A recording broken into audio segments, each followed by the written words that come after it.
Hey everybody, Hoylocked here, and today I'll be going over the Night Fae Covenant for Retribution Paladin.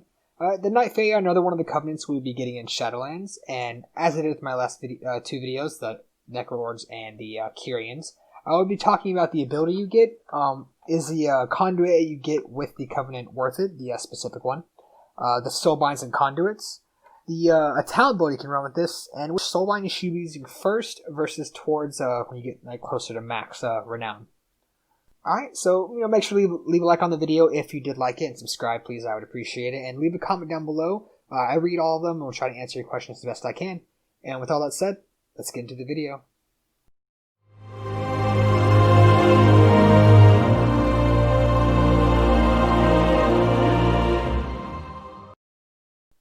Okay, so here I am in Ardenweald at the Heart of the Forest, which is your Covenant Sanctum.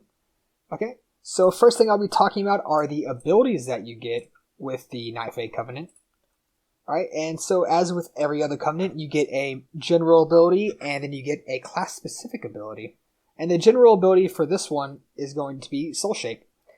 Soul Shape, you turn to a Vulpin, you teleport 15 yards, so it's like a mini blink, and your movement speed is increased by 50%.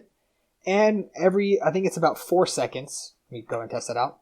Yeah, every 4 seconds you can re-blink again. Just so you see the visual right here. Every 4 seconds, you can keep reblinking.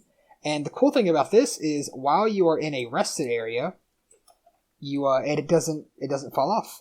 But say when you're not in a rested area or in combat, it only lasts about 12 seconds. All right, and it's on a 2-minute cooldown. Go ahead and get rid of that. All right, I don't know why it disappeared from my my spellbook when I activated it. It's kind of strange. But yeah, sorry. So it's a 1.5-minute cooldown. So as you can see here.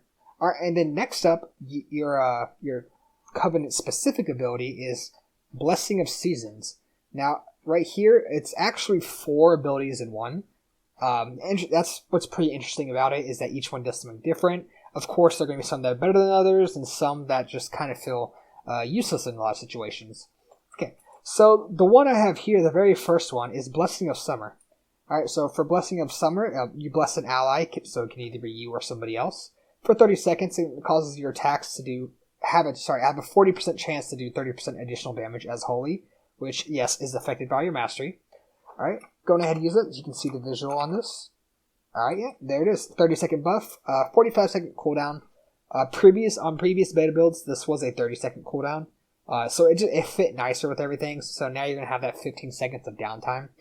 Between using each one, besides one of them, which is the one you see right here, Blessing of Autumn. So Blessing of Autumn, it's essentially having one ineffable truth, because it makes your cooldowns cover 30% faster. So this will make your 45-second cooldown a 30-second cooldown on this.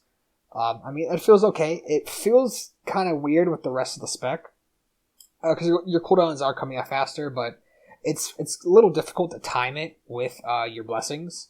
Because your blessings are on a 2-minute and 45-second cooldown.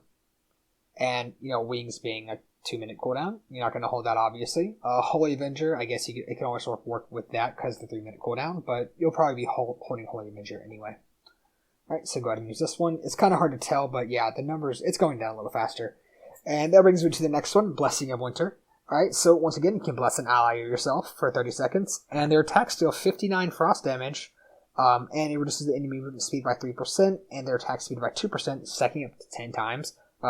So with this, the damage doesn't stack. It's the movement speed and attack speed decrease that stack on the target. I've tested this to see if, it's multiple... It's really just auto attacks. Actually, not even that, sorry. It's random. Say you're doing an AoE situation. Let me try to find the swarm mobs. Okay, I'll just attack these 3 over here. And you should be able to see it proc, right? You're going to see the 59 over there. Now I'm going to use Divine Storm and see it hit this one over here. It's going to hit a random whichever random target you're actually hitting. It's just going to hit this one over here.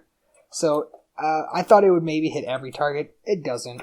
The interesting thing about this Paladin Covenant ability is that it's definitely more of a utility thing. It's not really for you, a lot of it. I mean, you'll see this next one right here, Blessing of Spring. Increases their healing done by 10% and increases the healing received by 20%. So yes, this can be good to use on a tank on a heavy damage phase so they get extra healing, or use it on a healer so they can do like more AoE healing, for example. The thing about this, it's a very, I guess, selfless covenant. Like, you're not going to really be doing this for yourself, because honestly, that 40% damage chance to do 30% of the damage you did, the Blessing of Summer, honestly, I'd say it's better used on someone that just attacks faster, like a rogue or a demon hunter or something, maybe even a monk. Because as it stands right now, just having it for 30 seconds as a rep paladin, it's just, you aren't getting attacked out fast enough. I mean, that's just not how your class plays. You're not a rogue, you're not a demon hunter, you're not doing, or a feral druid, you're not doing all these rapid attacks and everything. And the Ineffable Truth one, I mean, that's fine for you. Once again, you can probably be used on a healer, or another raid member that has maybe like longer cooldowns on their things, like a Destro Lock with their Infernal or something. Blessing of Spring, once again, probably put it on like a demon hunter or a rogue, or someone that attacks fast, so they can get more of that. It's a minor damage, but it's still something.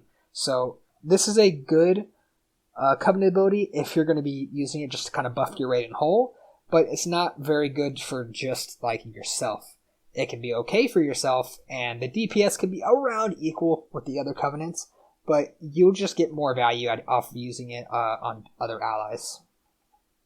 Okay, and let's go ahead and leave the Soulbinds from here, and I'll talk about the Conduit. Alright, so here we have the Covenant-specific Conduit, the Long Summer. Alright, the Long Summer lasts 30% longer.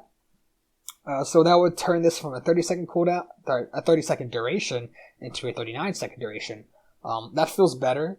No, because with the 45-second cooldown. Downside about it is that it only affects Blessing of Summer. So if you're thinking it's going to change and affect all of them, that's not the case. They're not going to all last 40 seconds. It's just going to be Blessing of Summer. So overall, I wouldn't say this Conduit is really worth using it. So I guess that could be a good thing, because you don't really feel pressure to use it, so you can focus on your other conduits you can use, the Expurgation, Tumblr's Vindication, and Virtuous Command. Or even it can help you lead you down other paths to where you just take 2 potency conduits, and so that'll work out fine. Alright, so talking about Soulbinds. Alright, so first up here I have Naya. She's the first one you're going to be getting. Alright, her first 2, you can either pick Soul Shaper, having his cooldown reduced by 15 seconds, and when you defeat an enemy, reduced by an extra 1 second.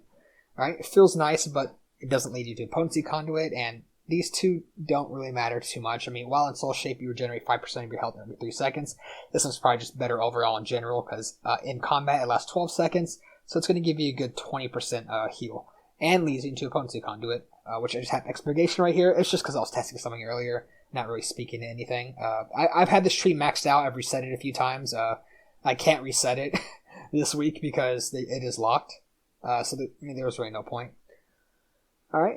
And then, it leads into a Finesse Conduit. And so right here is where you have your first real choice. So you can have, either Naya's Tools, Herbs.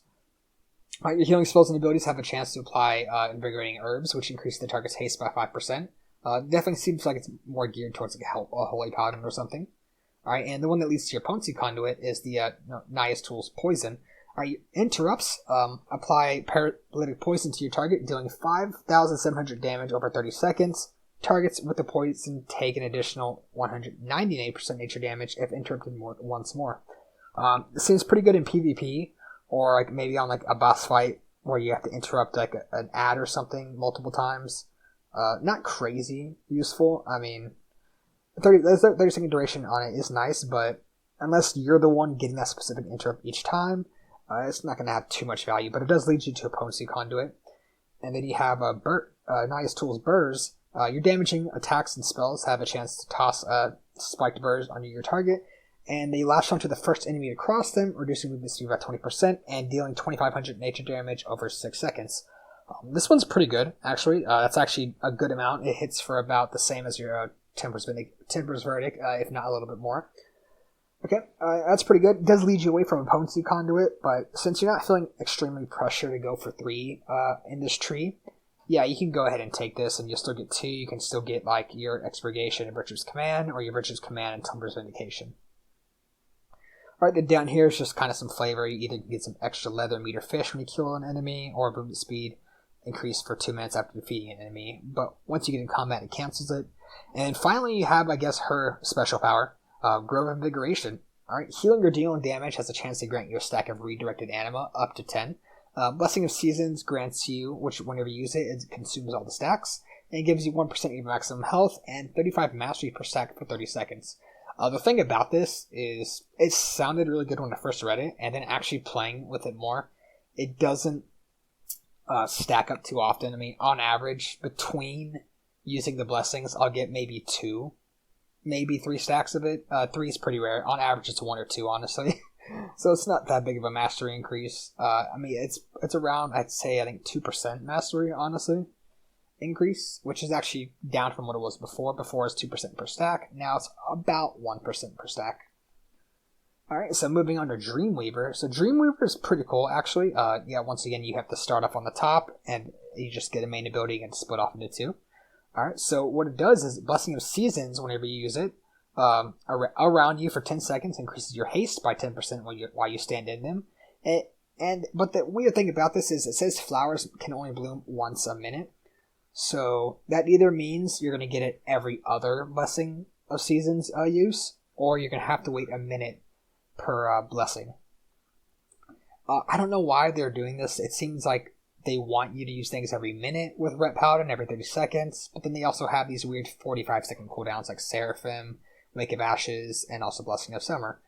When Blessing of Seasons was a 30-second cooldown, it definitely fit a lot better with the spec, but it being a 45-second cooldown, it feels kind of awkward. I'm not sure if they really thought about that when putting it Field of Blossoms. I'm not sure if they thought about that interaction. Like, maybe this was meant to actually line up with it because of the 30 seconds, the flowers blooming once every minute would make more sense because it flows a lot, better. But anyway, so you do Potency Conduit, you get an Endurance, and then you have to choose between these 3 right here. Social Butterfly.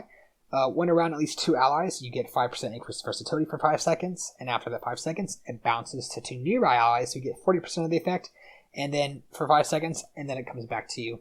Pretty good. I mean, 5% damage increase, assuming there's like a tank and melee around you, which there probably will be at least 1. 2. Alright, then Soothing Voice. Your root stuns and incaps class effects expire or are dispelled. Your target's movement speed is reduced by 90%. Decaying rapidly over 2 seconds. I mean, it can be okay, obviously, in PvP for this, or you really need to slow down a mob. Okay. And then Empowered Chrysalis, 10% of your overhealing received or done acts as a shield on the target, up to 10% of the caster's health for 5 seconds. Once again, more of a healer one to pick. So it's really a choice between these two. I thought about the 5% verse. It's okay. I think it's probably better just to go for the third potency conduit. But, I mean, you can go Social Butterfly, no problem. It can be kind of weird to use sometimes. Alright, and then these last 2, I mean, once again, just some more flavor. Falling farther than 20 yards, Fairy Dust slows your falls, so essentially you just won't die from fall damage. Alright, then after spending at least 60 seconds in a rested area, you get 20% more movement speed for 30 minutes, which is pretty good. Alright, and then I guess a Dreamweaver special ability, Pod Tender. Whenever you take damage that would kill you, instead rejuvenate within a wild seed, regaining 30% of your health over 10 seconds, but if the seed takes more than 10.7k damage, which it's a little under half of your max health, you die. You can only get it really every 30 minutes. I mean, it can be pretty good. Maybe in like fights where there's a lot of like raid-wide damage or something, and you just couldn't get the healing in time. You were already low. But a lot of times, even with that, if taking raid-wide damage, then this thing's gonna just take more damage, so it may not be worth it. Alright, then finally you have Korayn. Korayn, just like every other covenant, you unlock him whenever you complete the class campaign. Alright, and so here you have 2 of them. Yeah, once again, 2 potency or another one. Wild Hunt's Charge. While out of combat, your soul shape becomes a charge, stunning your target for 5 seconds and ending your soul shape. Think about this, it means you just can't sit in your soul shape. Instead it's going to stun. Obviously, this is pretty good for PvP. Getting another stun. Maybe you stun one target and hodge the other. Alright, and then soul shape also increases movement of speed allies within 40 yards by 10% if you take this one. I mean, 10% increase, nothing too insane, but still pretty good nonetheless. Alright, and these, the choice is down here. So the one leading into the potency conduit, when in front of your target, your spells and abilities decrease the damage they do to you by 2% for 2 seconds. So essentially just a 2% damage reduction.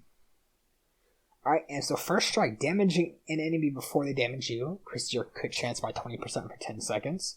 I mean, that's really good. I mean, 20% crit 10 seconds. I mean, the Necrolords gave you one for 20 seconds, but this one could have a chance to just proc more often, but you do have to damage them first, so that's the one kind of catch on it. So maybe using it to swap between enemies may not always be the case if the enemy has some kind of AoE effect. It's just not going to work. Alright, and so here we have hold the line. So after you sit still for 5 seconds, you take 10% less physical damage until you move. I mean, nothing too insane. I mean, if you're like me, when you're doing DPS on a boss that's just standing still, you'll still kind of, run side to side and everything. And so it's not going to really work out for you. I mean, just sitting idle like this, I mean, where's the fun in that, right? Alright, and so leading down, yeah, it leads into a potency conduit, and then more flavor. Yeah.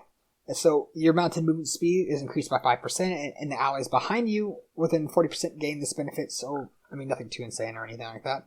And then also, you can do the take into weapon durability damage. You won't take any, which can be nice if you're just worried about repair bills, but I mean, if your guild's supplying the repairs, why not? So yeah, Wild Hunt Tactics, it's pretty good. I mean, clearly it's just basically a flat 10% damage increase. So yeah, that's really good.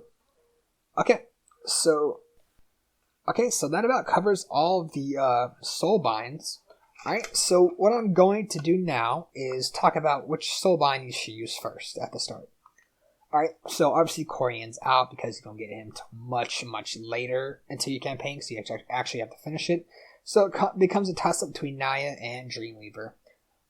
Overall, honestly, I'd say Dreamweaver, because you do get the 10% haste when using your Blessing of Seasons, which is really good. You can always go into the 5% verse, which is nice, and then, I mean, you get kind of an Ankh, like like Shamans have. So that's really nice too. Naya, I mean, Naya's okay. Burrs, I mean, that's pretty decent damage. The poison can be interesting. But, I mean, the Grub Invigoration, it just doesn't really seem worth it. Either they need to increase the mastery or the rate that you get the stacks. It's not too good. Yeah, it lasts for 30 seconds, but, I mean, the 1% for 30 seconds, it doesn't really feel that impactful, honestly. So, yeah, at the start, I would definitely go Dreamweaver. Okay. And so now talking about which Soulbind to go to at max or, near max Renown. Alright, because, sorry, I should mention this, like the Maldraxxus Covenant, you don't get any early potency conduits. As you can see, Naya and Dreamweaver are the same in the spots that you get them. And then Korayn, you do get it, actually, Korayn, is the exact same. Sorry, I was looking over here. Yeah, Korayn is the exact same, so you don't get any early potency conduits, which it's pretty unfortunate, actually. Being able to only run one, so I guess that means you can always just run bursts because you're not going to get this one for a minute anyway. Because you can always just reset it later on. Alright, yeah, but at max, honestly, I'd recommend Korayn. The 10% damage increase for 1/4 of the fight, essentially, just seems too good to pass up. The passives aren't anything too crazy. First Strike can be pretty interesting, but you just gotta be careful not to take damage. Dreamweaver, but though, is also, pretty good because you do get the 10% haste. So it really just becomes a toss-up between, do I want 10% haste every minute, or for about, I'd say, a quarter of the fight, so around 1.5 to 2 minutes of the fight, having 10% more damage. It's really just what you value more. But Field of Blossoms does have the potential to be better, but on heavy movement fights, it's obviously not going to be, because you have to stand in the flowers, and so if you have to move at all, you're going to lose the benefit. So I'd say the safer pick is going Korayn. Yeah. Okay. So moving on, I will talk about a talent build you can run with this Covenant. Alright, and so a talent build you can run with this Covenant, honestly, you can just use your basic talent build like I talked about in the my talent video. you run your execution sentence, Seraphim, and Final Reckoning build. With this, Holy Avenger, you don't really gain too much benefit out of it, honestly. You can gain benefit from it when using Blessing of Summer, but it doesn't line up that well.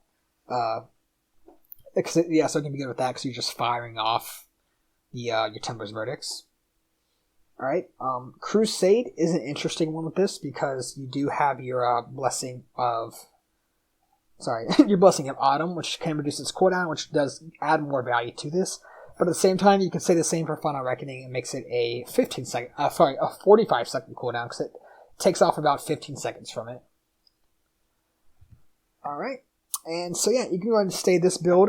If you do switch to Crusade, I'd probably either stay Execution Sentence or go like Righteous Verdict or something, because Righteous Verdict actually does work out pretty well with Crusade.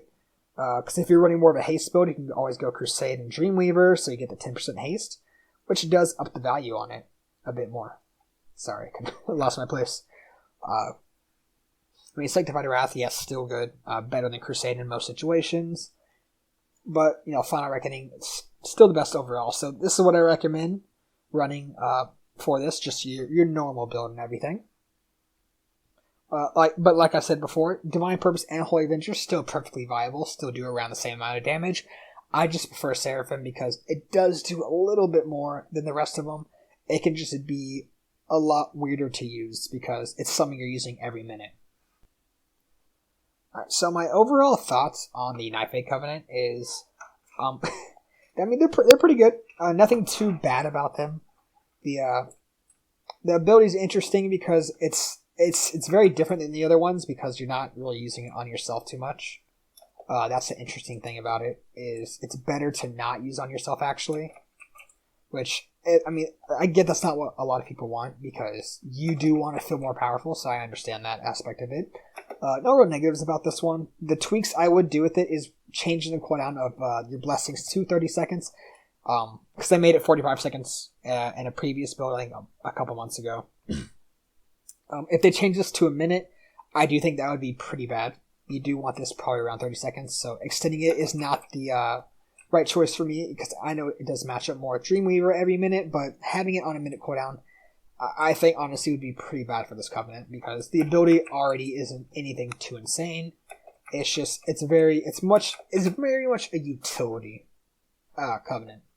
Another note, as you see here, I'm just running around the tree as my little fox, and honestly, when I first played Night Fae, when I first came into it, I'm like, there's no way I'm going to play the Night Fae Covenant. Like, what? And then I saw this ability, and I was like, hold up. You're telling me I can be a spectral fox? Like, look how cool this looks. It just looks cool, like, honestly. Then I got it, and I was like, you know what? I guess I gotta run Night Fae. And I was like, alright, Holy. Focus a bit. The ability is really fun. So if you do like that, go for it. It's nice. You get a movement speed increase, and you're regenerating some health. Yeah, so nothing really too much about it. So something interesting about this, actually. So let me see if it still does it. Alright, so you see I have my wings here, so that's pretty cool. Alright, let me use Wake of Ashes.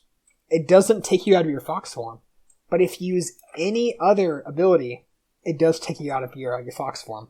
So that can be pretty cool. Maybe you Vulpin away, then you run up, use your Wake of Ashes, and then you run back out. So that's a pretty cool interaction. Obviously not anything too insane, but that's what it is. Does this Covenant feel clunky? Not really. The blessings, honestly, if you miss a press on them, it doesn't feel the worst because, once again, they aren't super impactful or anything. So it's not that much stress. So yeah, that's really all I have to say about it. It's viable, yeah. It is.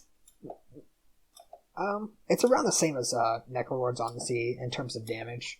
It doesn't seem like it, but if you do use it on yourself, it is. The chance to do more damage, the 40% chance to do 30% more damage, and the cooldown reduction, it actually evens that out a decent bit. And yeah, even the 1% mastery does help out a bit. The 10% haste is really good, and the 10% damage increase is really nice. And so the Night Fae ability is really a lot more focused on like your Soulbind abilities versus like the Conduits and the Covenant ability itself. Alright, so thank you for watching this video. If you like the video, please go ahead and like and subscribe, and leave a comment down below. I do read them all, and will answer them the best I can. Next up, I will be talking about the Venthyr Covenant over in Revendreth. I know some people have been waiting for that one, and I just noticed this. I actually am releasing these in the order they did the Afterlives cinematics in. Completely unintentional. It's just the way I did it. It was the way it was layered in on my character screen. I just had the Korayn right there, and then right below that was Necrolords. No specific reason for that. That's just the way it ended up. Okay. So yeah, go ahead and stay tuned for that. And until next time, guys, take it easy.